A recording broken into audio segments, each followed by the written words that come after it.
Board of County Commissioners acts as a quasi-judicial body when it hears requests for rezoning and conditional use permits.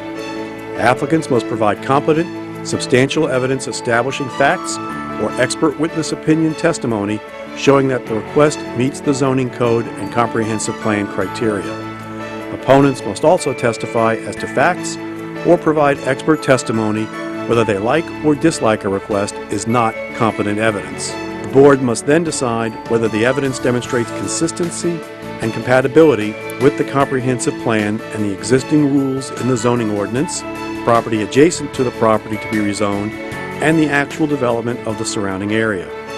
The board cannot consider speculation, non-expert opinion testimony, or poll the audience by asking those in favor or opposed to stand up or raise their hands.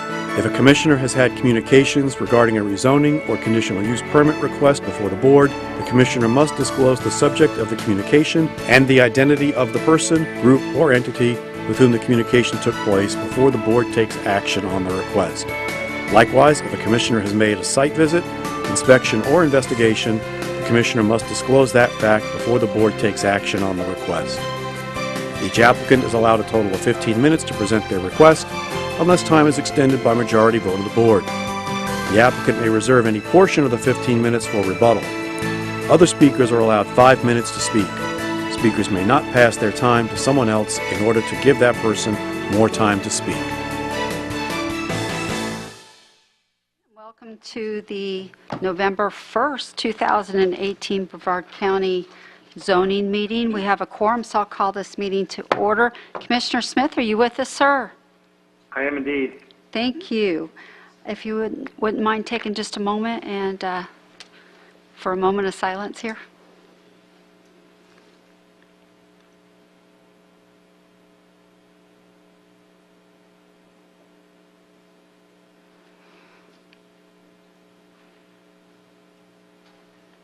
Commissioner. Please stand for the pledge. I pledge allegiance to the flag of the United States of America and to the republic for which it stands, one nation, under God, indivisible, with liberty and justice for all. Amen. Okay, we have no minutes to approve tonight. Ms. Bentley, did you want to ask Commissioner Smith a question? Yes, ma'am. Yes, Commissioner Smith, as you know, this is a zoning meeting. Can you see the screen behind the Board of County Commissioners? Yes, I can. Okay. Speakers, zoning applicants, if you have any documents, pictures, paperwork that you want to present to the board tonight that you have not previously presented, you can present it to the board and Commissioner Smith by using the gray projector next to the podium there. If you put your document on that white flat space at the bottom of the projector, your document will be projected on the screen so Commissioner Smith can see it. Thank you. Thank you, Ms. Bentley. Commissioner Barfield, sir. Yes, it's my honor to proclaim the month of November 2018 as Puerto Rican Heritage Month, and ask Ms. Lopez to come up, please. And I think this is, I'm 4 in a row on doing this, aren't I? Yes. Okay, I'll go 4 for 4 on this then. Okay, I'll just read it, and we'd love to hear you speak. Okay. And also, I've got a little bit of a cold, so you'll just have to bear with me. Whereas Puerto Rico was discovered by Cristobal Colon on November 19, 1493, and was colonized by the Spaniards in the 16th century. And whereas on March the 3rd, 1917, the Jones Act was signed declaring that all Puerto Ricans are citizens of the United States. And in 1952, Commonwealth status was proclaimed and has been upheld since the 1960s. And whereas Puerto Rico is a self-governing island commonwealth of the United States and shares the rights and duties of U.S. citizens. And whereas on November 19, 2018, Puerto Rico will celebrate the 525th year anniversary of Cristobal Colon's discovery of the island of Puerto Rico. And whereas, excuse me, whereas this year's parade themes will be celebrating Puerto Rican Hispanic empowerment, honoring our new Brevard County School Superintendent, Mark Mullins, celebration of the discovery of Florida by Juan Ponce de Leon, Melbourne Beach 1513, the first landing, celebrating 22 years of partnerships with the Brevard County School System, celebrating the 4th Annual Roberto Clemente Walker Award, and establishing the first annual UTB United Third Bridge, Inc. Puerto Rican Relief Fund Awards. And whereas on November 2nd, 2018, United Third Bridge Incorporated will celebrate Florida's 22nd Annual Puerto Rican Day Parade Banquet. Gala and Taino Awards will be held at the Holiday Inn Express and Suites in Cocoa, celebrating the accomplishments of Puerto Ricans' role models, dignitaries, and community leaders in honor of our Puerto Rican heritage. Whereas United Third Bridge Incorporated Educational and Cultural Theater for the Performing Arts and Science of Puerto Ricans, Spaniards, Hispanics, Caribbean, Sephardic Jews Film Society, founded in April 6, 2013, commenced filming on November 2016 the docudrama of the Juan Ponce de Leon Discovery of Florida at Melbourne Beach, Florida, 1513, The First Landing. And whereas Sunday, November the 4th, 2018, has been proclaimed Puerto Rican Day, and United Third Bridge Incorporated Educational and Cultural Fund will host Florida's 22nd Annual Puerto Rican Day Parade. Now, therefore, be it resolved that the Board of County Commissioners, Brevard County, Florida, does hereby proclaim the month of November 2018 as Puerto Rican Heritage Month, done, ordered, and adopted in regular session this first day of November, AD 2018. Madam Chair, I make a motion that we approve this resolution. Thank you. I have a motion on the floor. Do I have a second? Excuse me. I did that last time. Second by Commissioner Isnardi. All in favor say aye. Aye. Opposed? Passes 5-0. Thank you, ma'am. I want to thank you all, commissioners and your staff, for this proclamation, and I want to invite all our great residents of this great county of ours to come out and join us as we honor our current new superintendent of school, Mike Mullen, and also we have our honorary Puerto Rican who's coming out.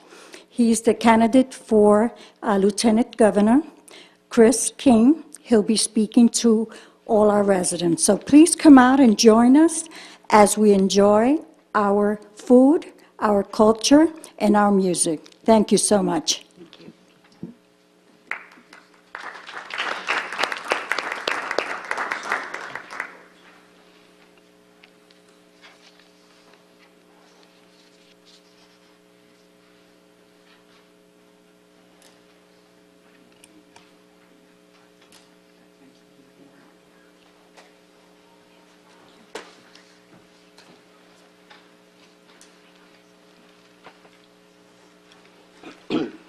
All right, we're ready to move into public hearings. Item H1.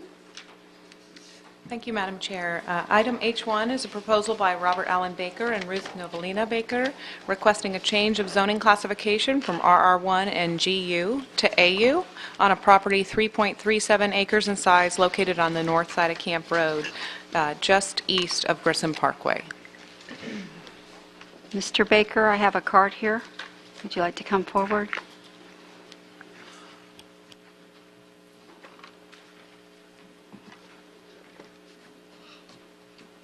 Hi, how are you tonight? Well, just fine. How are you all tonight? Wonderful. If you say your name and address for the record, and Yes, my name is Bob Baker. My address is 940 Amazing Grace Lane, Cocoa, Florida. thank you, sir. Are you here for questions only? Yes, ma'am. Okay. Commission, I think this is very appropriate in this area.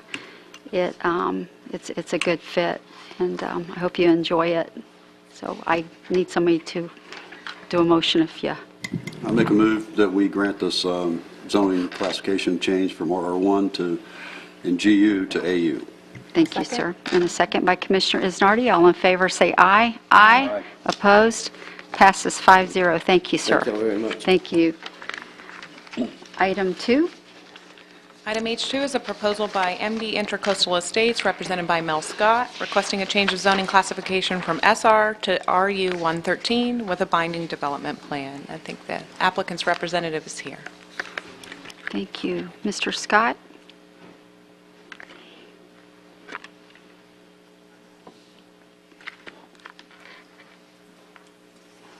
Good evening, Commission. Just here on behalf of the applicant. I work for Atkins, the engineer of record for this rezoning. We want to simply rezone this property to take advantage of a skinnier lot width, not changing the density, the 2 lots to 2 lots, which will enable us to reconfigure this property to better take advantage of the ocean and river views. Thank you, sir. Thank you. Mr. Tabaya? Thank you, Madam Chair. I think this is a fit. And there's even a BDP that is going to be 1 road instead of 2, so I think the applicant's gone above and beyond, so I'm in full support. Okay. Are you making a motion, sir? Yes, I'll go ahead and make a motion to zoning classification from SR to RU1 13 with the BDP. Okay, I have a motion. Do I have a second by Commissioner Barfield? All in favor say aye. Aye. Opposed?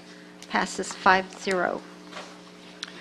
The next item before you is a proposal by Happy Landing Homes Incorporated, represented by Kevin Lee, requesting an amendment to an existing binding development plan in an INH zoning classification.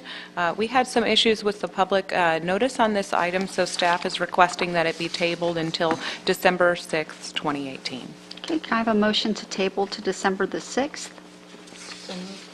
Motion by Commissioner Isnardi. Second. Second by Commissioner Barfield. All in favor say aye. Aye. Opposed? Passes 5-0. Ma'am. The next item, item 4, is a proposal by WK&R Grows Incorporated, represented by Chad Giannone, requesting a change of zoning classification from AU to SR with a binding development plan. This is in District 2. It had similar noticing issues, so we are requesting that the item be tabled to December 6, 2018. Thank you, ma'am. Could I have a motion to table? Oh, after Mr. Barfield speaks. Why are we having these lack of proper notices? What is that caused from? This particular application is fairly unusual in that the proposal was amended in recognition of the installation of the sewer line proposal. So because of that process, which is very unusual for our department, the sign was not rehung and reposted appropriately. And so just to cover every procedure, we're requesting to go back through the process. I'll make a motion that we table it until December 6th. Motion by Commissioner Barfield. Second. Second by Commissioner Tabaya. All in favor say aye. Aye. Opposed? Passes 5-0. The next item, item 5, is a proposal by LTM of Florida Holding LLC, represented by Kim Rozanka, requesting a change of zoning classification from GU to RU212 in District 4. This item has been automatically tabled to the January 7th, 2019 Planning and Zoning meeting and the February 7th, 2019 BCC meeting at the request of the applicant. We should have a motion. A motion to table also? Yes. Then just, in a motion just to acknowledge it? No, we need a table to It's already February tabled. 7th of 2019, so that the record is clear that it came to the hearing and it was tabled Okay. forward. Okay. Motion to table to February the 7th So moved. by Commissioner Barfield, second by Commissioner Isnardi. All in favor say aye. Aye. Opposed? Passes 5-0. Items 6 and 7. Okay, so items 6 and 7 are companion requests, so I'll read both into the record. Vinings Palm Bay Investment LLC, represented by Tom Carbrizio and Bruce Moya, is requesting a small-scale comp plan amendment from Res 15 to Community Commercial. The property is 3.43 acres in size and located on the east side of Wickham Road. And the companion rezoning request on the same property is proposing to go from RU215 to BU1 and a replacement of the existing binding development plan. Thank you, ma'am. Mr. Moya, I have a card from you. Commissioner Smith, do you have any comments, sir? No, I don't. I'm quite happy with the way it's come about. Okay, Commissioner Barfield, your light's on, sir? That's on. Old one? Okay, Mr. Moya. Hi, Bruce Moy with Melbourne. Just here to answer any questions. As far as I know, we've addressed every comment that was made, and we're hoping that after the fourth time's a charm, and we can get our approval and move forward. Thank you. I think it is with me, sir. Commissioners, what's your pleasure? I'll make a motion to approve this from residential 15 to community commercial. Okay, I have a motion. Can we do the, That's I'm item- sorry. That's number 6, right? Correct. Yeah, Correct. okay. I have a motion to approve residential to community commercial by Commissioner Isnardi. Do I have a second? Second. Second by Commissioner Smith. All in favor say aye. Aye. Opposed? Passes 5-0. And item 7? So we'll just need a separate action on item 7. Okay. Have a motion to change the zoning classification from multifamily residential RU 2-15 to general retail and to replace the existing binding development plan. I'll make a motion to approve changing of RU 2-15 to BU-1 and the replacement of the existing BDP. Okay, I have a motion on the table by Commissioner Isnardi, Second. second by Commissioner Barfield. All in favor say aye. Aye. Aye. Opposed? Passes 5-0. Thank you, sir, for all your work. Okay, we're moving into item I-1. Yeah. Commission, I-1, this is a request for the Board of County Commissioners to consider the authorization of impact fee refund to the Banana Riverfront LLC for the demolition of 1,292 square foot of an accessory building for the Squid Lips Restaurant. And this refund would be granted if it were completed within 6 months of the date of the board's approval. If you may remember, this item came before you back in May 8th, where they were actually appealing the impact fee ordinance. Since then, they have modified their request to ask for a refund for of $22,698 that were paid as part of the building permits that were issued for the original development. And if you have any questions, we're happy to answer them for you. Okay, thank you. Ms. Rosenka? Kim Rosenka, Cantwell and Goldman, 86 Willard Street, Cocoa, Florida, here representing Banana Riverfront LLC. We appreciate staff working with us. The site plan number 2 has been approved.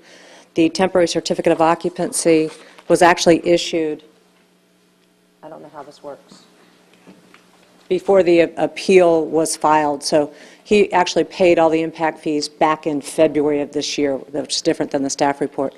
But other than that, we're happy with staff's recommendation, and Mr.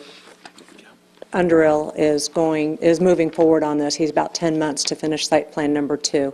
And just in case you're curious, he is back open after the power outage. They opened last week. So I would just ask that you approve staff's recommendation, and I'm going to submit this for the record, just so the record's clear that we did pay the impact fees back in February. And ask you to approve.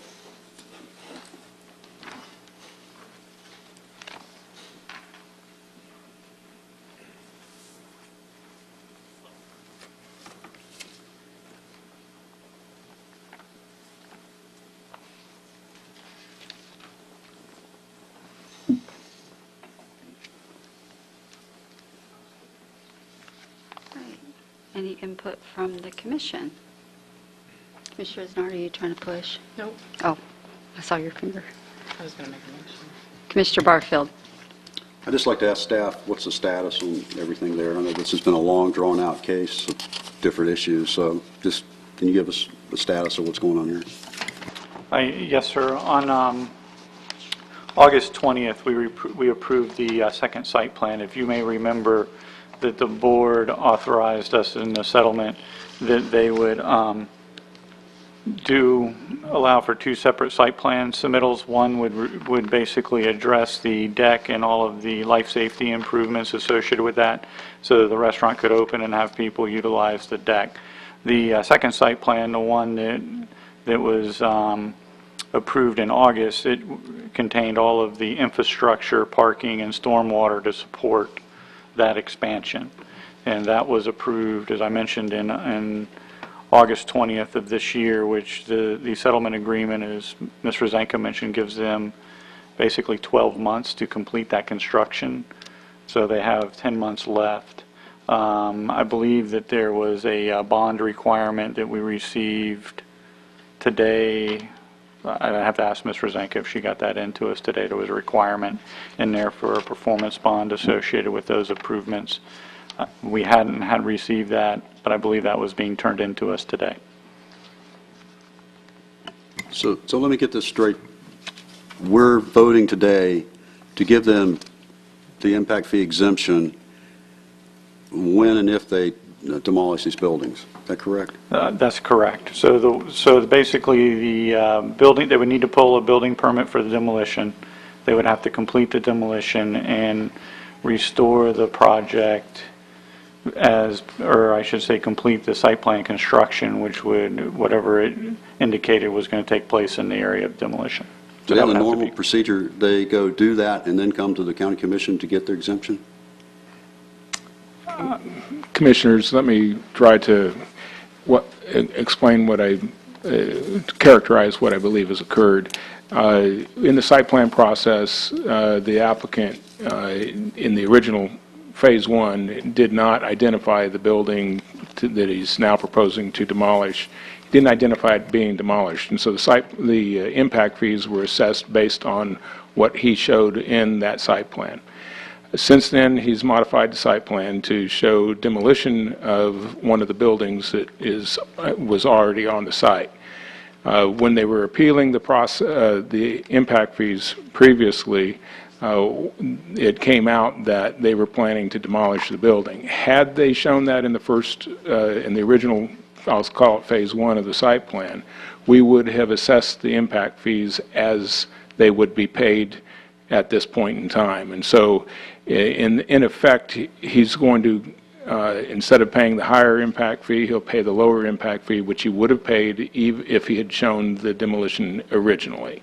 So what we're asking him to do is to go ahead and complete the demolition as though it was part of the Phase 1, part of the project, even though it's really in Phase 2. And when he gets finished with that, and he's completed all that work, then he would be, assuming the board approves it, he would be refunded that portion which he wouldn't have been expected to pay had he done it in the normal sort of way. So he'll pay the amount he was supposed to pay,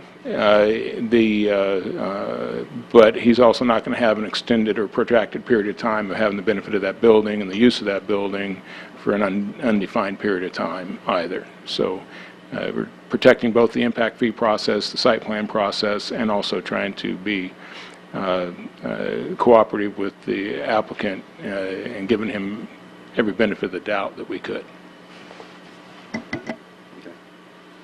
Ms. Rosanka, I remember when we heard this last time, this is the net between how much he had paid, and then he negotiated that last meeting to demolish this building. And so if we approve this, then he's just going to make sure the building's demolished in 6 months, and we're all good, correct? Actually, you're approving that the county can refund the money once the demolition is complete and signed off with site plan to improvement. So, yes, essentially. So he doesn't get it back unless he goes forward and finishes everything in site plan too. Okay, and that's good, because that's what we kind of alluded to, that we would be happy with if you were able to do that. Yes, so, thank you. Okay, I'm good. Commissioners, you're... With that, I'd like to make a motion that we authorize an impact fee refund to Banana River LLC for demolition of the 1,292 square foot accessory building at Squid Lips in Cocoa Beach. And that's if it's completed within 6 months from the date of approval of the board, which is today. Okay, good motion. I have a motion on the table. Do I have a second? Second by Commissioner Isnardi. All in favor say aye. Aye. Opposed? Passes 5-0. Thank you. Okay, item J1. Okay. Item J1 is requesting the board's acknowledgement of the North Merritt Island Small Area Study. We have a planner who's going to make a presentation, and we have the Citizens Committee Chair here who's just going to say a few words and introduce the item before we begin.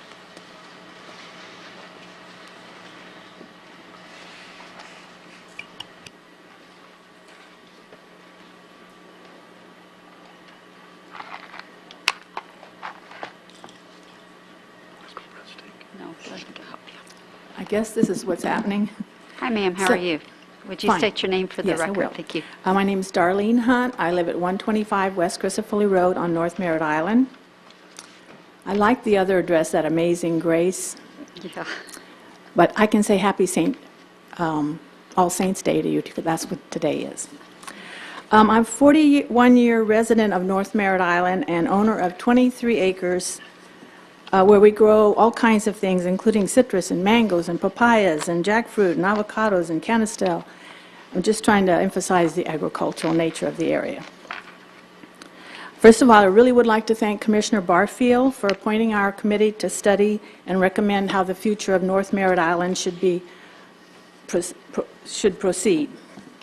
And I'd like to compliment the county staff and representatives from so many different departments who came and made informational presentations and answered our questions, which resulted in this very comprehensive document that we are discussing tonight.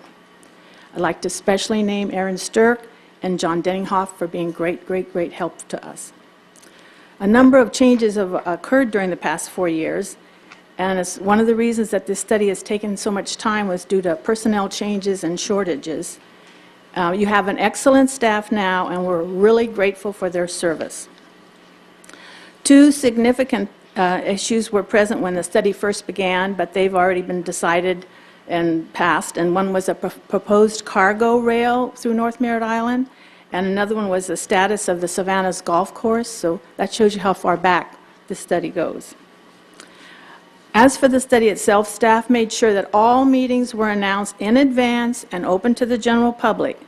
We were completely open with the direction that our recommendations were taking.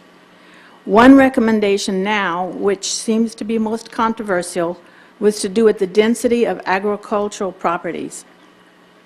Our intent was not to make any changes to the use of any properties. Our proposal was to maintain the 1 residential unit per 2.5 acres, which is specified for agricultural properties, and merely change the future land use map to reflect that density. The trend that we've been seeing during the study period has been a rapid movement by landowners to increase their allowed density through rezoning requests. With the exception of the Harvey Grove parcel, we haven't actually seen development, but rather zoning density changes. This trend has all the appearance of trying to get under the wire before this fact-filled, science-based, expert recommendation study was officially adopted and implemented. The other trend we've seen is an increase in the amount of flooding on North Merritt Island. We're grateful to the county for their efforts to help alleviate flooding and the recently approved funding for a comprehensive modeling and mapping of the island. The land elevation on this barrier island is only a ½ foot to about 10 feet above sea level, and the largest undeveloped portions right now are 3 to 4 feet above sea level. So I trust that each parcel that's developed would be given very careful attention to the effect that it's going to have on the adjacent landowners in this rural barrier island for many, many years.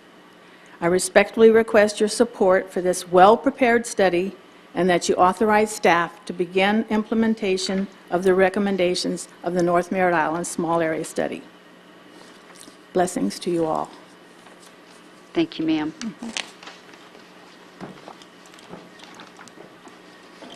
Good evening, Madam Chair, board members. My name is Cheryl Campbell, Planning and Development Department. The North Merritt Island Small Area Study was a process of gathering and analyzing data, presenting the information to the Citizens Committee members at regularly held public meetings. The committee then made recommendations identifying and prioritizing the top 3 most important issues within this area. The study area is bound by Kennedy Space Center to the north and east, the Barge Canal to the south, and the Indian River Lagoon to the west. The study consists of 5 categories. The data in these sections was provided by multiple departments and state agencies. These are the basis for the recommendations that the Citizens Committee created. The Citizens Committee created 13 recommendations, prioritized their top 3, and they are as follows. Recommendation number 7 is requesting significant improvements to be made to the current FEMA stormwater model for North Merritt Island. On August 21st, 2018, the Board of County Commissioners authorized an upgrade of the Federal Emergency Management Agency FEMA flood model for North Merritt Island.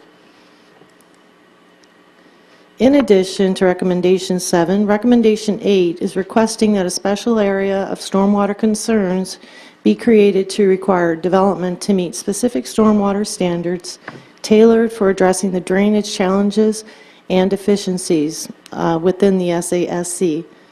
Once the FEMA flood model is complete and the data is analyzed, the board may wish to consider a special area of stormwater concerns for the study area.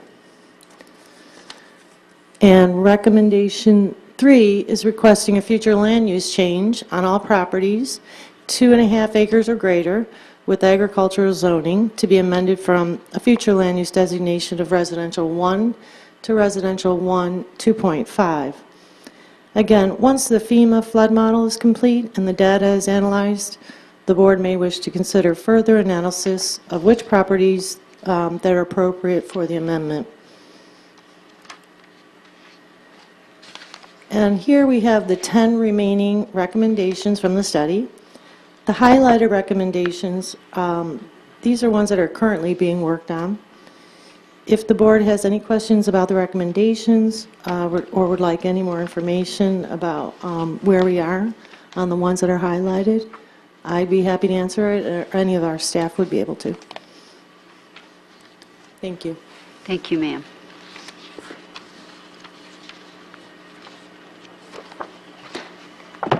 All right, I have some cards here. Ms. Rozenka?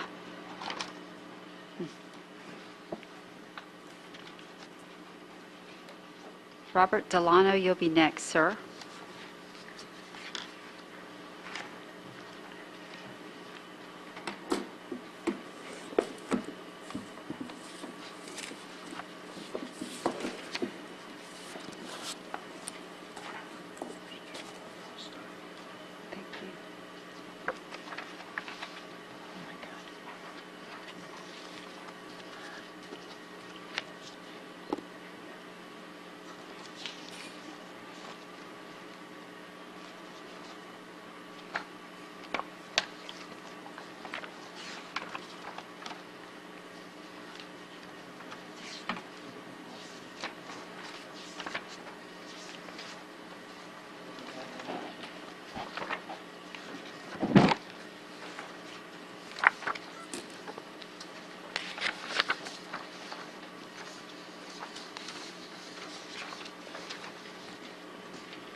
Good evening, Chairman Pritchett, members of the County Commission. My name is Kim Rozenka. I'm here representing 9 individuals. They're on the front of that packet that I have provided to you. This small area study has been a long process, and staff and all those involved have taken a lot of time and energy to put into this. My entire reason for following this along is waiting for the evidence to support recommendation number 3.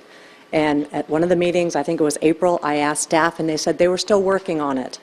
So it's been my position and my client's position that this has not come to fruition. There's lots of evidence, and there is flooding. We know that. But there's also been redevelopment trends in North Merritt Island that was completely ignored in this study. In the packet I provided to LPA, which is in your packet, there have been 8 rezonings in North Merritt Island since 2004. And yes, only one has been started to be built. But that is the trend, and that has not been addressed at all in the smaller study because that's not what those on the committee wanted to address. Their whole purpose was to limit density. And as Bruce Moya said at the LPA, reducing density is not necessarily going to reduce flooding. So that has been the position. And I agree there are studies, and I agree there are problems, and I agree something needs to be done, and there needs to be compensatory storage, but that study needs to be done before this recommendation is adopted. So with that, and I know Commissioner Smith's not here, and I apologize because I do have another packet for you, but I do want to say this small area study is very important from all perspectives because it's a planning tool. There is nothing in your comp plan, in your land development regulations, in Florida statutes, Florida administrative code, that allows for small area studies. It's simply something generated by planners as a tool. And that tool will be used in North Merritt-Island for the end of time. Just like when we did the first rezoning with Egrets Landing, the 1992 small area study was used against my client because it's of record, it's on your website, even though it was never, to my knowledge, formally adopted.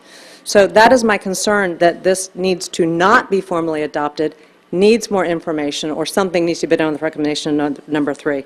The first packet, the first documents I have in your packet is from your website, and it shows the small area studies, and I really don't know how to work this. Okay, so this is from the website. There are small area studies on your website, and they are definitely used by opponents and those in favor of development or non-development. So this is a planning tool. So I ask you to be very careful when you are adopting or recommending, because it is something that will be used in the future, even if you never do future land use amendments. It's still going to be used in North Merritt-Island on those 2,400 acres. The next documents I show in your packet, these are from your website as well, and these show when they were adopted. So some of these are approved. I believe all of them at some point have been approved, but we don't have all the minutes to show that. There's another one that was approved. We pulled your old agenda reports, and there has been a change, but in 2008, there was a formal adoption by the County Commission of the East Merritt-Island Small Area Study. The prior ones don't necessarily show an adoption. They show review the recommendations. The November 1, 2005 minutes of the County Commission for the North Courtney Parkway, they approved the recommendations of the North Courtney Parkway study. But in March of 2005, the County Commission was asked just to consider. Next, and then when that was presented at County Commission, they were given 5 options. You all haven't really been given options. Your staff hasn't done that. But in the minutes, the staff did that. And I have all of those, but I know it's hard. I know Commissioner Smith can't read them all right now. Also in your packet I have, just because it's been stated over and over again, the North Merritt-Island Homeowners Association represents 8,000 people. Well, I did pull from their website. They have 400 members. Also, too, at all of the meetings I attended for the small area study, there were never more than 10 people in the audience. It may have been publicly noticed, but I don't know where it was publicly noticed. I only knew because I asked staff. When you tried to find the minutes, they were on Commissioner Barfield's website, somewhere hard to find, which is in the first packet I provided to you. I have in your packet also the only reference in the Florida statute to small area studies. It was with 369.322, dealing with Wekiva study area. And then finally, I was provided a letter by Stuart Buchanan, who used to be with the county, who started this small area study. And it was his opinion, looking through all this, that the LPA should have voted on this, and they didn't, and it should go back to the LPA. I provided to you just a list of options for you, because there are many. You could adopt it in full and move to recommend all of them. But I've provided 6 options. Personally, we would like to see LPA be able to make a recommendation on it. They were not given that opportunity earlier this month. Obviously, they wanted to. They felt their hands were tied. But essentially, we'd ask that you look at recommendation number 3 and not adopt it, perhaps defer it. At very least, my list of properties for my clients of the 300 acres, I'd ask that be attached as an appendix to the small area study if you adopt it, and that they be excluded from the small area study. And we can address the future land use if and when that comes. Thank you. Thank you. Mr. Delano? And Bud Crisafulli, you'll be next, sir.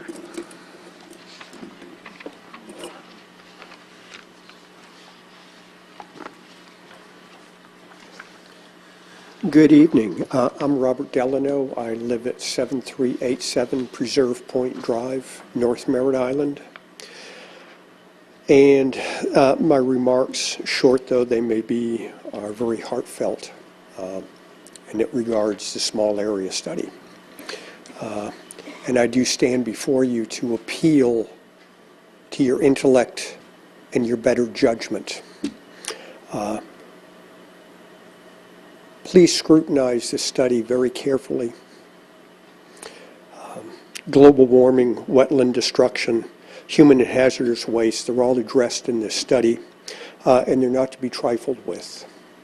I have been coming to North Merritt Island. I am a recent resident. I've lived here, my wife and I have lived here for a little more than a year now.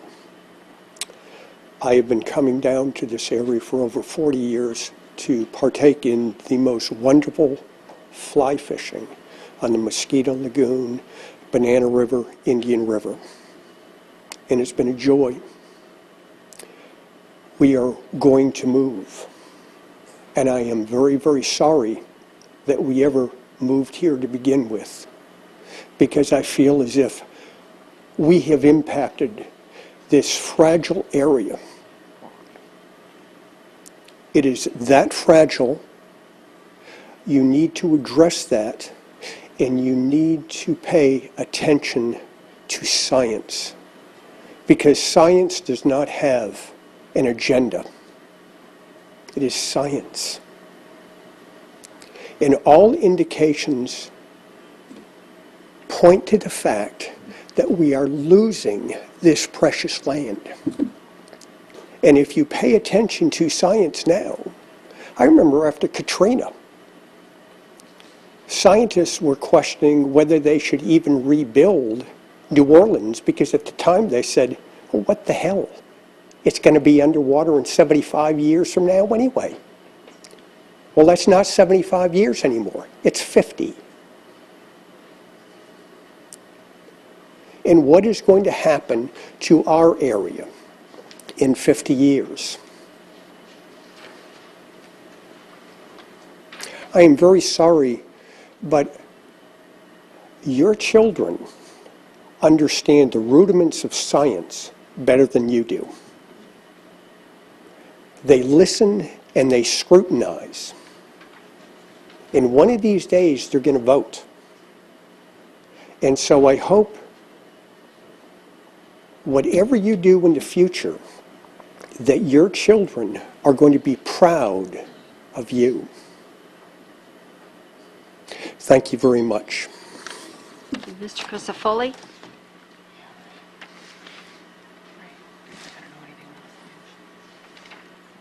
Phil Bernardo? I messed that up, but sir, you're going to be next. Thank you, Madam Chairman, Commissioners, and staff. Thank you for hearing us tonight. I don't have any notes prepared, but I don't want to speak to our family properties. I want to speak to North Merritt Island as I know it and remember it and give you some facts to help you understand some of the things we're faced with out there. North Merritt Island is drains to one central drainage system, Judson Canal. Everything runs to Judson Canal, goes from the Barge Canal all the way to Pine Island Road where it empties into the river. And then that's north and south. East and west has got some ditches at Hall Road, at Chase Hammock Road, and a couple other roads, small roads in between, Church Road, things like that, that contribute to this drainage system. Now, the question about flooding is, what is your definition of flooding?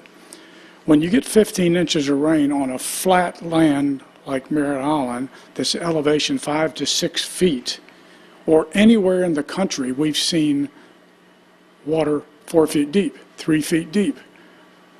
What do you call flooding? Is it a foot of water? Is it 6 inches on the road?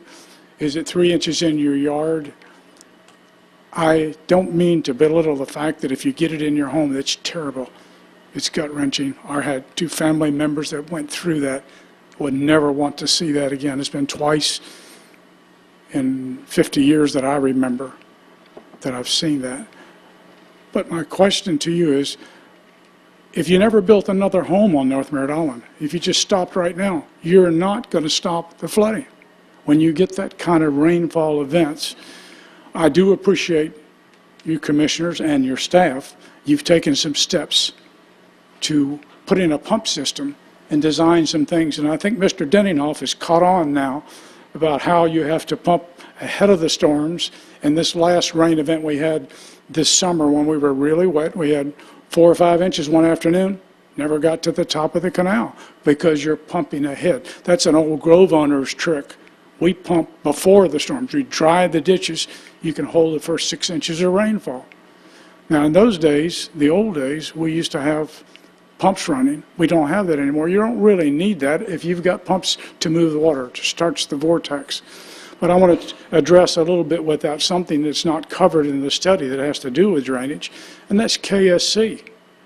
Kennedy Space Center, God bless them out there, they're doing great things, but they're also running water into our drainage system. Unless that's changed just recently, that's an amazing thing that you can have that many thousands of acres and we can't drain that way, but they can drain towards us. So that needs to be addressed. Now, Kennedy Space Center, I don't know if it was left out of the study purposely or not, but there goes half of your density on Merritt Island right there. There's 200,000 acres or so on the east side, the end of Hall Road, the end of Chase Amick, the end of Crisafulli, and all that north section never be developed. Years ago when they came and took family properties from a lot of the ag people, they took as much land as we have now, and they took away our density. They took away anything. Then in the 80s, we had a comp plan. We had 4 units to the acre, and the comp plan says, well, let's make it 2. And then sometime 10 years ago, I sat on the North Merritt Island Committee, and we talked about 1 unit to the acre, and I voted for that, and I agree. That's what North Merritt Island should look like. And now we're talking about 1 unit, 2.5 acres. It's just not fair. It's not right that the farmers and the people that have kept their land, made Merritt Island what it is and where we are today, should be faced with this, because now everybody's panicking. We don't have IRAs. We don't have retirement funds. We have what we have when we left, when we die. That's what we're left with, our land. And we pass that to our children. Allow us to be able to do that today. I feel like this density was stuck in the study just to see if it would stick. Kind of like the amendments we're going to vote on. I'm looking through these amendments and I see, oh, I like that, I like that. All of a sudden I see something doesn't even apply, stuck into the same amendment. I think the study on the flooding is stuck into this thing to see where it'll go. And thank you for hearing me tonight. I don't mean, I'm passionate about North Merritt Island, though I just love it, and I think it's where everybody wants to be, and we got more people moving there all the time, so I'm not sure what the study will do with that, but God bless you for hearing us, and take care. Thank you. Thank you, sir. Mr. Phil? Thank you. Sarah Hodge, you'll be next, ma'am. If you would state your name Hi. for the record, it'd be great. Okay. My name is Phil Bernardo. I'm a resident of North Merritt Island. I live on 4440 North Tropical Trail. And I'm also a board member with the North Merritt Island Homeowners Association. And as a North Merritt Island resident, I recommend that the small area study be accepted and approved. The study provides recommendations, but it also provides good guidelines, and I think it could be a useful tool for you, the county commissioners, to look at when faced with future rezoning requests that affect North Merritt Island. We're continuing to face a period of ever-increasing growth and density increase, and I believe that all future rezoning requests that increase density need to take into account the information that's provided in this study. And I think you're familiar with the study. It addresses things like flooding and stormwater management, infrastructure, schools, traffic, environmental concerns, and other things. But approval of rezoning requests that increase density without full information is really contributing to what I believe is a cumulative problem. Each new subdivision by itself is not going to break our infrastructure or completely destroy the environment. I mean, I look at, each traffic study is like in a vacuum. The effect on flooding, whatever, you know, it's like they're considered individually. But if you take numerous rezoning requests, you'll see that they have a serious combined effect on the issues that are being addressed in this small area study. And I think it's Basically, we keep approving all this density, it's a disaster waiting to happen. Suddenly, there's another major fish kill in the lagoon, or red tide. Traffic jams over the barge canal, that was several years ago, they changed it to 4 lanes. Then we have existing homes that never flood, and I mean not like water standing in the yard, but their homes flood. Now they begin to flood on a regular basis. Overcrowded schools, and it can just go on and on. But I believe the recommendations in this study can help keep the effects of future rezoning requests, at least in the proper perspective. So I ask that the study be accepted and that no property owner be exempt from this study. Uncontrolled growth is not only bad for the residents of North Merritt Island, it's bad for the county as well. And that's because the county is eventually going to have to play catch-up in resolving problems that could have been avoided or minimized by following some of the recommendations in this study. Maybe we start addressing traffic issues before they become critical, or expand or build new schools to avoid redistricting and busing, address environmental issues before they become serious, plan ahead with regards to flooding and stormwater management. The fire station, North Merritt Island, that's in terrible shape. So again, I think you look at that study and it at least alerts you to a lot of these problems. So planning ahead and avoiding problems, I believe, is always the more cost-effective approach. And this small area study can be very useful in helping to do this. So again, I request this small area study be adopted and put into use now. And if needed, we can always update it in the future. But if we just keep kicking the can down the road, at some point, you have to pay the price. It's like pay me now or pay me later, and it's always going to be more costly paying later. Thanks. Thank you, sir. Ms. Hodge? Jack Ratterman, you'll be next, sir. I'm Sarah Hodge, 390 Sanders Lane, Merritt Island, and we've had flooding where we lost over 100 trees, and our road was underwater for over 2 months. We have a small orange grove, and, we replant, and then we get flooded again because of all the new growth. And I want to support what the speakers have said in support of this new small area study, and please consider us. Thank you. Thank you, ma'am. Mr. Ratterman? Nancy Minerva, you'll be next, ma'am.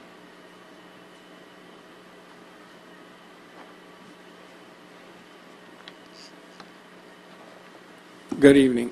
My name is Jack Ratterman. I live at 568 East Hall Road.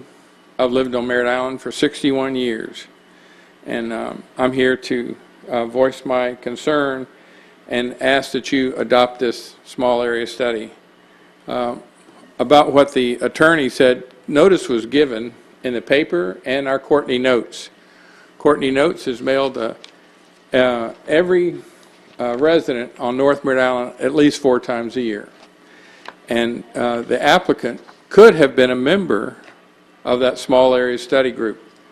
The District 2 Commissioner and the applicant, I'm sure, are friends, and if the applicant would have wanted to be on that study, I'm sure our District 2 Commissioner could have found a seat for him. But he chose not to be on the study. So at any time, I'm sure he could have sat in on that, but I never saw the applicant there. I also thought about this all day. It really bothered me. Because I am fearful that you've already made up your mind. I would venture to say that the applicant's already contacted half of you. And so I'm here to try to get you to change your mind. That's kind of like going up a mountain. But sometimes you have to think things differently. So tonight I'm asking you to help the applicant out, because the applicant is going to make a mistake and request this overdensity. Then the applicant's going to be responsible for the things that's going to happen, okay? First, he's going to crush our rural community. People live in North Merritt Island because it's rural. We have We have farms, we have agriculture out there. People like to have an area where they don't see their neighbors. That's why we move there. And the applicant's going to be responsible for the increased traffic, so you won't have to go into town to have that crowded feeling as you get on the road. There'll be the safety issue that's going to be caused by that increased traffic and the increased people that are going to be there. There'll be crowded schools that they have not adjusted to yet. And then when they build their subdivisions up on a 5 or 6 foot plane and claim that the water is all going to stay there, then they're going to be responsible for that flooding too. And I know that the applicant has lived here for a long time, as other Grove people have too. So I'm asking you to do the best thing for them and not let them make the mistake of having overcrowding and this density problem become an issue down the road. So I'm respectfully asking you to approve the small area study with especially the number 3. Thank you. Thank you, sir. Ms. Minerva, just so you guys know, we're doing an acknowledgement tonight of the study. It really wasn't our agenda to approve or disapprove it, just so you all know where we are tonight. Ma'am. Good evening. I'm Nancy Minerva. I'm a citizen. I live on North Merritt Island. I've lived there for about 14 years. And I just am here to support what many of my neighbors have said, is that the small area study has been worked on for a long time with good intentions, and to give you, the commissioners, information that you can use in guiding the decisions that you make. And that's really important because you have a lot to do. You're busy people. And I mean, I tried to read the report several times and I spend hours looking through it. And so I think that it is very important that you use the guidance in this small area study, whether it's exactly approved or guided. You know, as you said, I tried to figure out what is it exactly that we're asking you to do. But it is to consult this document in its entirety when you're making all the decisions. And Mr. Zenka said that there were only 400 members of the North Merritt Island Homeowners Association. I do work with the membership, and there's over 500. But you know that at other zoning meetings over the past couple of years, when they've been requested, you've seen a room full of people, and that's very good representation. So I think that there's no doubt in your minds that there's a lot of people who live there and support this. I also wanted to say that I understand that development is absolutely, the way that we're going, and it's important. But as Mr. Ratterman said, and as everybody else said, please create a density that's appropriate and limited, so that those people who live here in the North Merritt Island have a quality of life. And I know that your commissioners who represent, you are from specific districts, but you are our commissioners, and would you please represent us and allow us to have the quality of life that we moved to North Merritt Island for? Thank you very much for listening. Thank you, ma'am. Chris Minerva. Ms. Mary Spar, you'll be next, ma'am.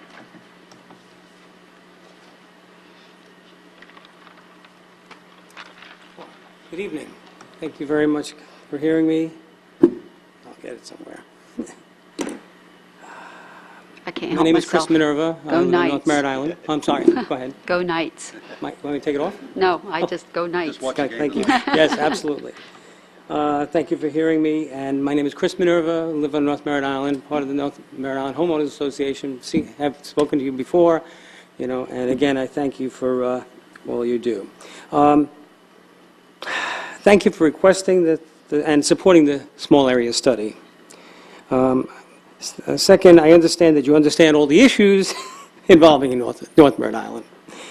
And third, I know regardless of the flooding, the traffic, the congestion, this study was inclusive of all existing properties within the study's boundaries.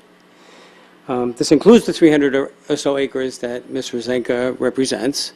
And if they're exempt from the study, then why not anyone else? Or what is the study worth? yes, you can say maybe they were grandfathered in, but then Mr. Demena completed his before it happened, and they did not. I thank you for acknowledging the SAS. I appreciate you accepting it as it is, and I thank you again for all you do. That's it. Thank you. Thank you, sir. Miss Mary Spard. John Shachanson, you'll be next, sir. Good evening, Commissioners. I'm Mary Spar. I live in Cocoa. I've been following this process for quite a while. Actually, this has been going on for 4 years. Over 4 years ago, the small area study was authorized. And now you have the opportunity to acknowledge the study, which was very carefully done, and not only acknowledge it, but provide direction regarding implementing the study's recommendation. That's from the agenda item report. First of all, I urge you to start the process for recommendation number 3, the right-sizing amendment, and to get it going tonight. Now, what that would mean is that you give staff direction to proceed in preparing a comprehensive plan amendment. This is a long process that it would only make sense to not exempt a certain family's properties. They'll have all the chance they want once you go through the transmittal and adoption hearings for the comprehensive plan amendments. So it just isn't the right time to even consider exempting them. That should be done at a later hearing, but please start that process. It's been over 4 years. Second of all, I would like you to get going on recommendation 8, which is the special area of stormwater concern, because the day after Election Day will mark 4 years since the Commission was authorized to bring back a report in draft ordinance form, which would be an ordinance for a special area of stormwater concern for North Merritt Island. Now, 4 years is a long time to wait. 4 years is a long time for the residents to suffer unnecessarily because some of the flooding concerns were not addressed as they would have been had we had the small area, the special area of stormwater concern ordinance. Okay, is that my time? You got 2 more minutes. Oh, 2 minutes. Oh, 2 more minutes. Okay. Yeah, that before, you know, you had what was authorized to come back in draft ordinance form would address the floodplain management, the cup-for-cup requirement, and the stormwater volumes, and that addresses the flooding, and then the septic tanks. Now, I believe a lot of progress has been made on that, and I thank you all for that. But tonight, please take those steps, because you hate to see something sit on the back burner or fall into a black hole. You know, and 4 years rolls around, and then, you know, nothing's done. So you need to authorize staff to start the comp plan process for the right-sizing amendment. And then at a later date, during all these hearings, you can address the certain families' request. And also, please light a fire under the stormwater staff and let them let them, they know what to do to alleviate some of these flooding. I've seen the code they proposed, so I know they know what to do, but please authorize that special area of stormwater concern. Thank you. Thank you, ma'am. Mr. Shantez, you're going to help me, sir. Good evening. I'm John Shanson. Thank I live at 7105 Briar Oak Drive, North Merritt Island. And I've been there since 1980. I've been on North Merritt Island a lot longer than that, but at that address I've been there since 80. I've been through flooding events on Pine Island Road in North Merritt Island. Not my property. I'm one of the higher ones on the road. My neighbor had to move his horses down to my property because they were belly deep in water at times. And horses and water do not get along. It will ruin their feet. Recently, and I'm talking in the last year, the density on Merritt Island by zoning request has increased exponentially. I mean, dramatically over what it has been over the years. And I believe it's because people are trying to get ahead of this study. I was a member of this study. I can tell you I had no agenda while I was on this study. But I can see what's happening, and it's going to get worse. Right now, county employees are talking to people who have had multiple flooding events in their home, asking them if they will sell out.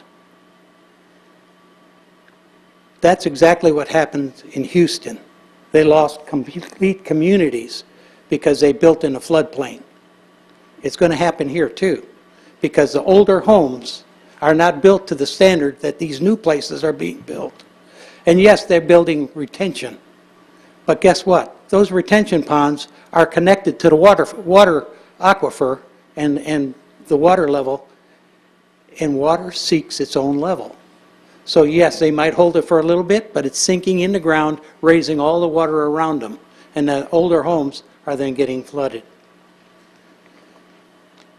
Albert Einstein said, if you keep doing what you're doing and expect different results, it's insanity. Thank you. Thank you, sir. Commissioners, that's the end of the comment cards. So I'll open it up for y'all to have discussion if you have any, or Commissioner Tabaya. Thank you, Madam Chair. First of all, I want to commend and let everyone know that I appreciate all the work the citizens, volunteers did to contribute to this study. You can tell a lot of time, effort, and caring certainly went into it. Some of these recommendations require funds that we just don't have right now, and depending on how an Amendment 1 turns out, we may not have any time in the foreseeable future. However, some of these recommendations do not require funds. I spent the last 2 years listening to the people of North Merritt Island, and a certain commissioner sitting to my right advocate for funding solutions to the problems that plague their communities. This may surprise many of you, but I have taken this to heart. I don't believe the people of North Merritt Island are lying when they're spending their Thursday nights here at these meetings pleading for us to understand these issues. I certainly don't think they're lying when they spend nearly 4 years helping to draft this document. I think it goes without saying that I have complete trust in Commissioner Barfield's knowledge of his district. In fact, Commissioner Smith opened my eyes at the last meeting when he pointed out that Commissioner Barfield is pretty much equivalent to the mayor of Merritt Island. What you don't understand is that the zoning is the trees and recommendation 3 is the forest. So for me, this is not about being for or against development. This is about not sticking our heads in the sand and pretending there aren't serious problems with our current map. This recommendation only applies to properties on agriculture zoning of 2.5 acres or more, so this does not take away any rights from property owners what they legally can do right now. I feel very comfortable not only acknowledging receipt of this recommendation 3, but beginning to act on it. So, after discussion, I would like to make a motion to direct staff to initiate a large-scale plan amendment to consider modifying the future land use map for parcels of land greater than or equivalent to 2.5 acres with a FLU designation of Res 1 and with a zoning designation of AU to a FLU designation of Res 1 to 2.5 as suggested in the small area study. Thank you, Madam Chair. Thank you, Commissioner Tobias. Commissioner Smith, do you have comments, sir? Okay. Yes. The 4 years that I've been on the board, this has been an ongoing conversation between the people that live in and on Merritt Island and the developers that want to develop the area. And I think it's time for us to do the study so that we can put all these people in a position where they can make decisions that work for everybody. Thank you, sir. I went through each item also, and Commissioner Tobias, I agree, there's some that are going to cost funds from the general fund that we don't have right now, like the firehouse, and there's some, item number 7, I think we just kind of approved as a commission to move forward with the study as far as the stormwater model. And when I read through this, I don't think you could even do recommendation 8 until we get something back from recommendation 7. Is that correct? Commissioners, you're correct. We have begun the process for the recommendation number 7. Under board authorization, we've started the surveying, and we are soon to start the process to select a consulting engineer to do the storm modeling for North Merritt Island. This will become the, I'm going to say, the backbone of most any development considerations with regard to impacts to floodwaters that might be generated as a result of that development. Not only identify it, but also identify the severity of it, if any. The number 8 is a special area of stormwater concern. That is something that can be developed and could be developed. It is ordinarily a step up in the type of stormwater codes that or standards that would have to be adhered to for any future development. And so, for example, currently we have to match 25-year, 24-hour storm discharge rates associated with any stormwater, with any new development. We could say you have to meet the discharge quantities as well. That's a significant step in upward, so to speak, in the standard. And we could also change the stormwater storm model or frequency and duration requirement that might be required. However, I would say that the special area concern, that would establish criteria for development. The model that we're trying to develop will actually identify the impact of any development that takes place based on whatever criteria they have to meet. And so they're really two sides of the same coin, if you will. And one gives you the tool to do what you need to decide you have to meet in the next one.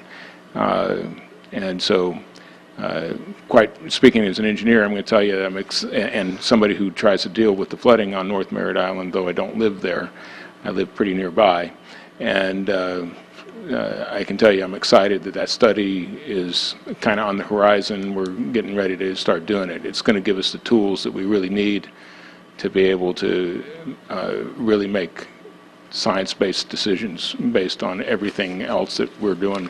Thank you, sir, because I for think flooding. the main concern I believe that I'm hearing from the residents has a lot to do with the flooding And then with the population control as far as trying to get on the roads and get off the roads and areas for being able to evacuate.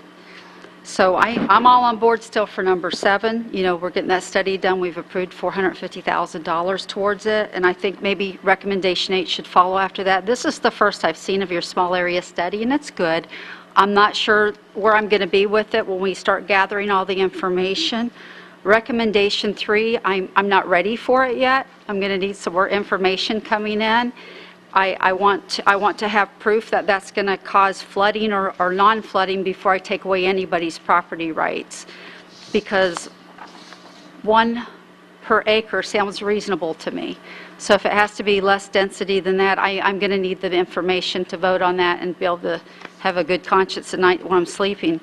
So I think probably the best thing to do right now is let the LPA look at it and come back with some recommendations as far as number 3, so we get a little more information and education before we make such a large decision.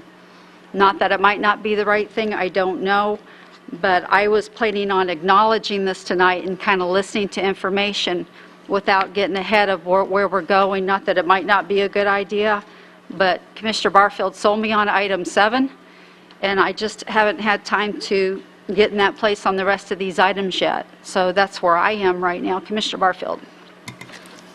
Well, first and foremost, I just want to acknowledge the people that were on this study. If you're here, I know you're not supposed to do it this way, but just raise your hand. Darlene Hunt, Jack Ratterman, John Shanson, Susan Smith, Ted Balke. I didn't see Ted here. So I just want to tell you all thank you. And before you leave, I've got a little gift for y'all, too, for doing this. First off, living on Merritt Island and being actively involved in the last 4 years with all the issues that have been going on, especially in North Merritt Island, really the study that John was talking about, I mean, he took a lot of the words away from what I was going to say, how important this is. My concern about number 3 is this. If it's 1 to an acre, 1 to 2.5 acres, how do we know what is right? It could be 1 to 5 acres. It could be 1 to 7 acres. How do we really know what the density requirement is until we have this study done that shows what the impact will be? And it's not just the impact on that area. This is going to do a study that will show the impact downstream for everyone. And I think that's so much more important. I don't want us to limit ourselves to coming up with this. The gentleman talked about science. This is a science-based method of identifying how to adjust the density and how to control the drainage, how to control retention. And it drives everything else on this. I mean, number 3, of course, but 7 we're doing, 8 and 11. All 4 of those recommendations are tied together. I love this plan. It's done. You can see the detail. It's gone in a lot of aspects of this. But I want to carry it a step further where we make decisions based on the science, not just saying, okay, well, we think it should be 1 to 2.5, or maybe it's not just agriculture. Maybe we need to look at other issues too in this. We're already making a lot of changes. I know we've done some already on the drainage. We've done the ditches. We're working with that. A lot of things are in work. We've got another crew that's going to be in this area to work the ditches. So I really don't want to tie us down on number 3 yet. I understand exactly where you're coming from, but I want to make sure it's right. I don't want to do something that's not right. And then we go walk away and say, okay, 1 to 2.5 acres, that's fine. And then down the road we find out it's not right. We need to let the science dictate what we need to do here. So I would like to make, do you have a motion on the floor? I do. Okay. I would like to see the motion, but just say to direct staff to address the recommendations of 3, 7, 8, and 11 as part of the approved North Merritt Island drainage study. All has to go together for that drainage study. Those are the aspects that will come out of it. But we'll wait and see what you do with yours. Commissioner Tobias, I'm sorry, sir. I thought you said when you were all done you would have liked to have. If you made a motion, I didn't mean to not acknowledge that for a second, sir. No, I wanted discussion on it, Madam Chair. Can I, before we go forward, can I address a couple of the points that have been made? Yeah, let me let Commissioner Isnardi Sure. real quick Thank you. jump in. Thank you. How long, I was going to ask staff, how long do we think that drainage study is going to take? I mean, once we get started, like, really working hard on that? 18 to 21 months, is that? Correct. And I think Commissioner, Chairwoman Pritchett took the words out of my mouth. I mean, I don't know how we justify reducing the density to such a point, such a significant, less than half of what, requiring more than double, I should say, the density without that drainage study, because I'm all on board. You know, if you remember any of the other meetings, although we may not make decisions that you necessarily agree with all the time, I'm all for addressing the drainage and stormwater issues on Merritt Island. I think that's our responsibility, whether it's our district or if it isn't. And I would beg to say that a lot more of us up here are more scientific than you give us credit for. I have not spoken with Mr. Crisafulli or any of the Crisafullis, so that was sort of a remark that probably wasn't necessary, and I can probably bank that many people up here haven't as well. But I also agree with Commissioner Barfield, and I'm glad that he acknowledges that these are areas that need to be justifiably set before we go changing long-term comprehensive plans, because as Ms. Spar said, they take a long time to change and a long time to undo. And although, you know, in a perfect world, there wouldn't be another house built on Merritt Island, and I'm sure everybody would want that. But at the same time, if we're responsible and we're addressing the stormwater issues that have been plaguing you for many, many years that you've lived there, then it's a win-win 100% all around. But I want to make sure that this is done responsibly and not a knee-jerk because we just don't want development. So I'm in support of that as well, with, you know, with us not jumping the gun on modifying the density so quickly. Thank you. Commissioner Tobias, sir. Thank you, Madam Chair. I just want to rewind a couple meetings here and a mistake that I made up here on the board. I voted against a septic tank moratorium that included Merritt Island. I argued at the time that we should wait for more evidence. I was wrong. We got the evidence, and it showed exactly what the people out there were telling us. I fear that I would be making the mistake again.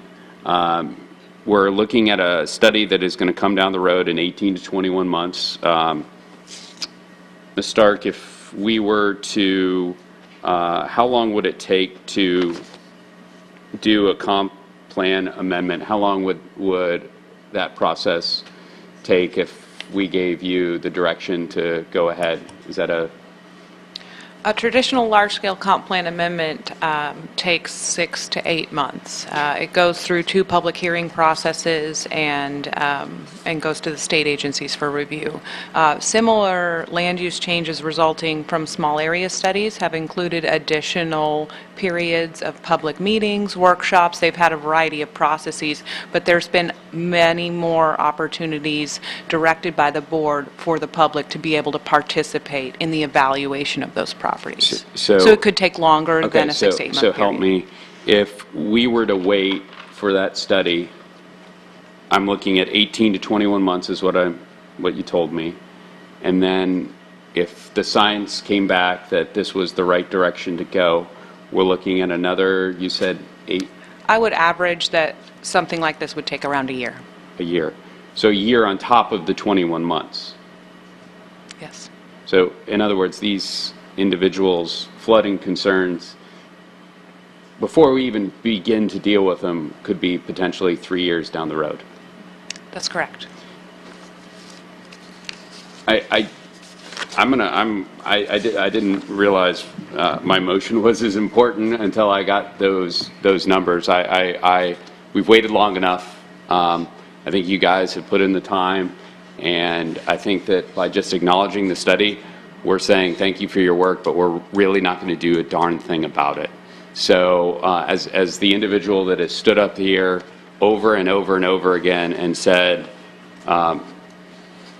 yes, because we're looking at it as a quasi-judicial, it's completely different than what we're looking at it systemically.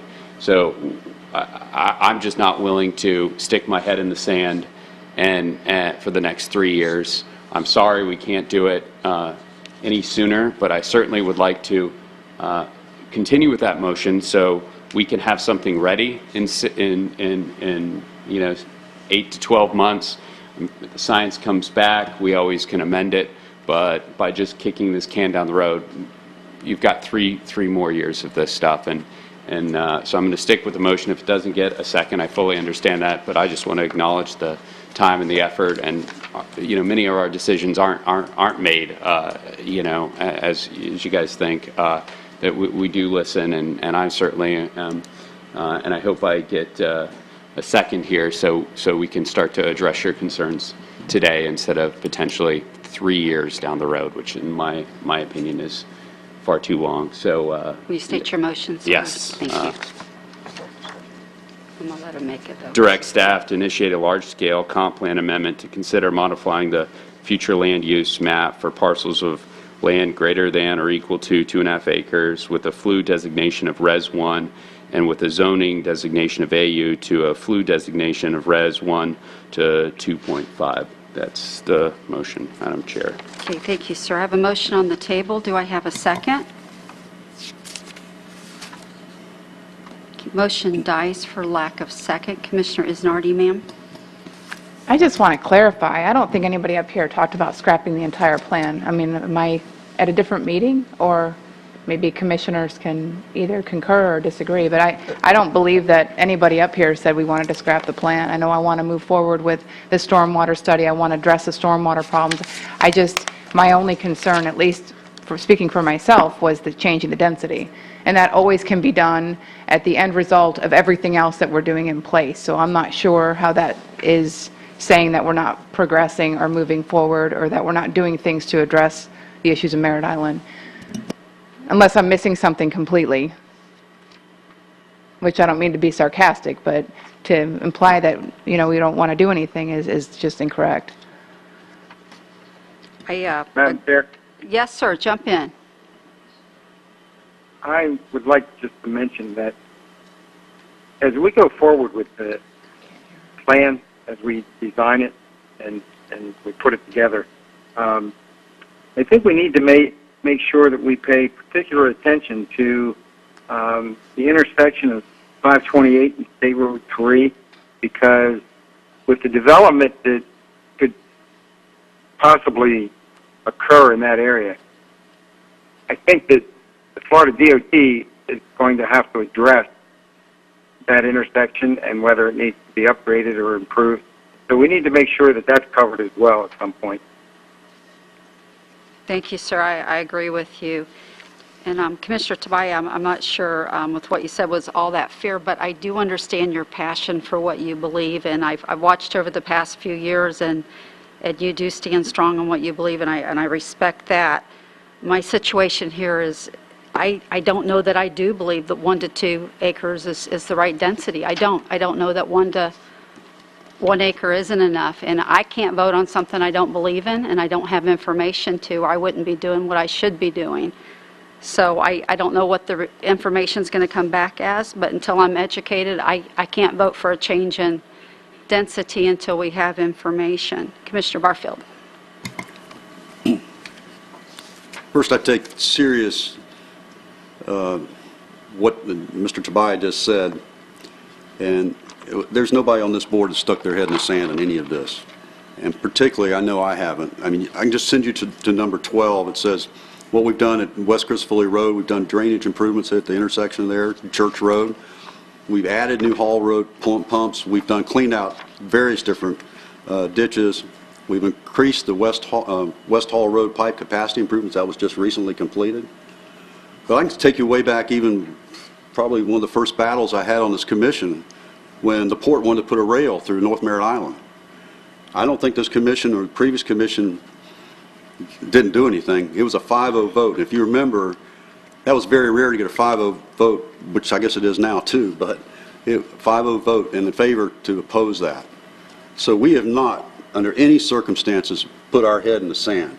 We've done everything that we said we were. If you look at the capital improvement plans, it's always got something on North Merritt Island in this drainage issue. That's why it's so blasted important that we get this study done. Because you know what? Yeah. We're going to put a Band-Aid on this. We can say 2.5 acres to 1 to 2.5 acres. We can do 1 to 1.5. But you know what will happen?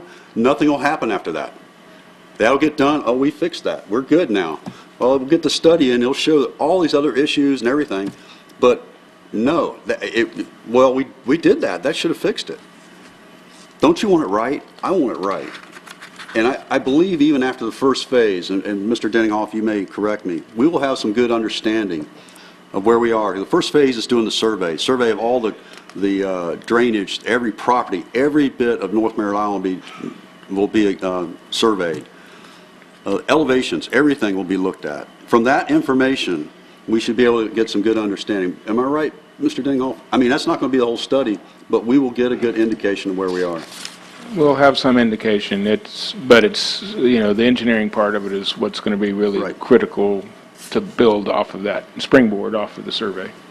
I'm just real concerned that we're going to go down this road and we change this one thing with agriculture and overlook all the other issues in North Merritt Island as far as drainage, because it's a system. It's not one-to-one. It's a system. We're doing what we can on septic tanks. We're doing that. We're doing a lot of things we're working on. But I just want to make sure we do it right, because you know what?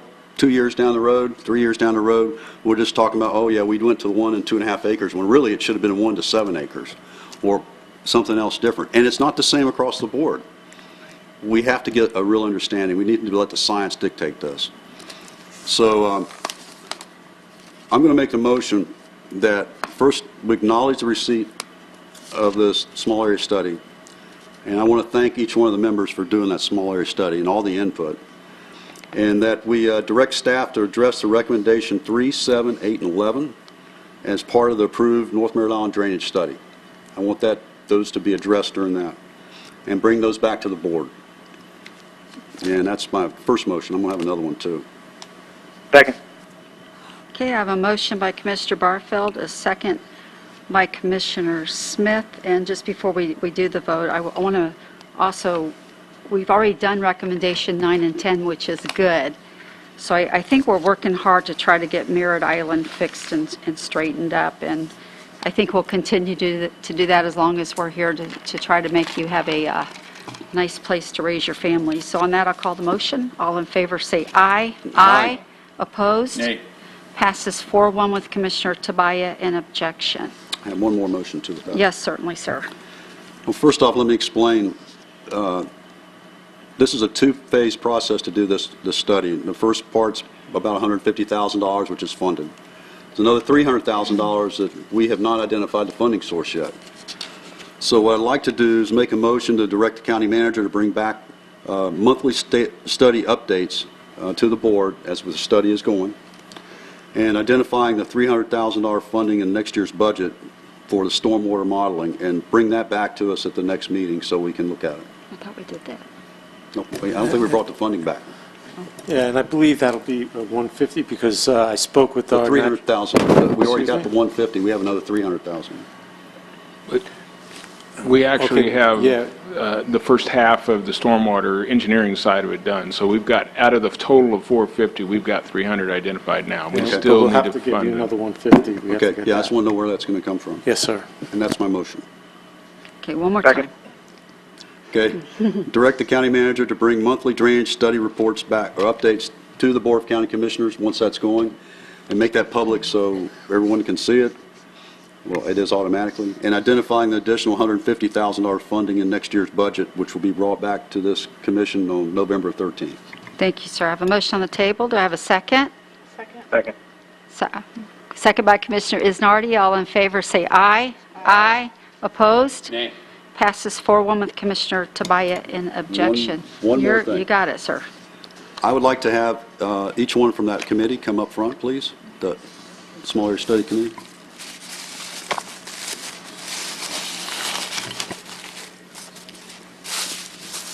I'll leave that here.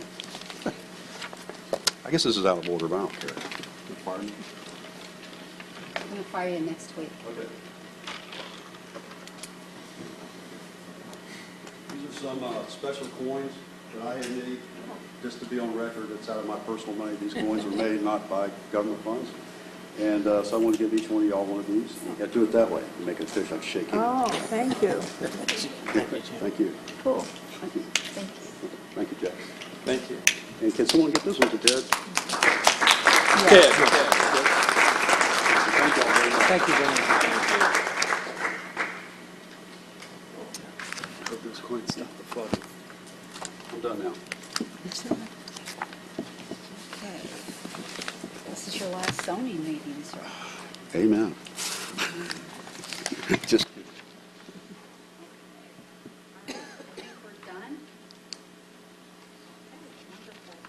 No more comment cards for public comments, so we're going to move to board reports. County Manager, Mr. Abate. We had 2 workshops that were still scheduled for this year on November 15th and December 20th. We did not have topics for them, so I would ask the board if they'd like to cancel both of those workshops. Can I have a motion to cancel both workshops? So moved. Motion by Commissioner Isnardi, second by, Somebody? second. yeah, I thought you were going to make us do them. Second by Commissioner Barfield. All in favor, say aye. Aye. Opposed? Thank you, sir. Okay, You and I, we don't live over Bentley. No report. Thank you, ma'am. Commissioner Barfield. No report. Commissioner Tabaya. Again, I want to reiterate my thanks to the folks of Merritt Island that came out and did all that hard work, and I sincerely hope that those coins stop the flooding over the next 3 years. They do. I need a few for Wendover, too. Commissioner Smith.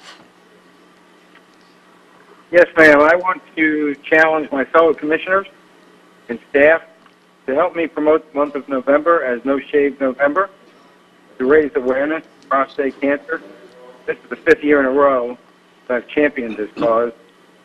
And yes, I started my beard last weekend, and it's in full measure. And I will be introducing a formal resolution for the awareness of this issue at our November 13th meeting. Thank you, sir. My guess is you're just throwing that out to Commissioner Tabaya and Barfield. Yes, sir?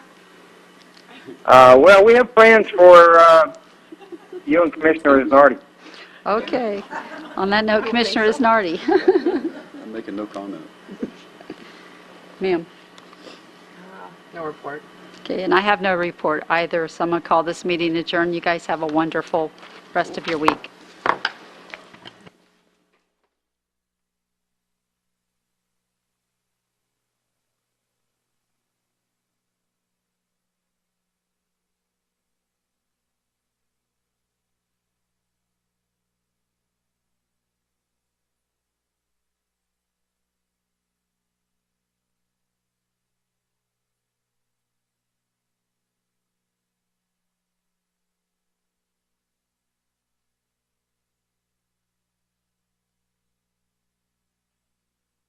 The opinions expressed by any member of the public during any period of public comment do not necessarily reflect the views or opinions of the Board of County Commissioners of Brevard County, Florida, Space Coast Government Television, or the program sponsor, and are solely those of the presenter.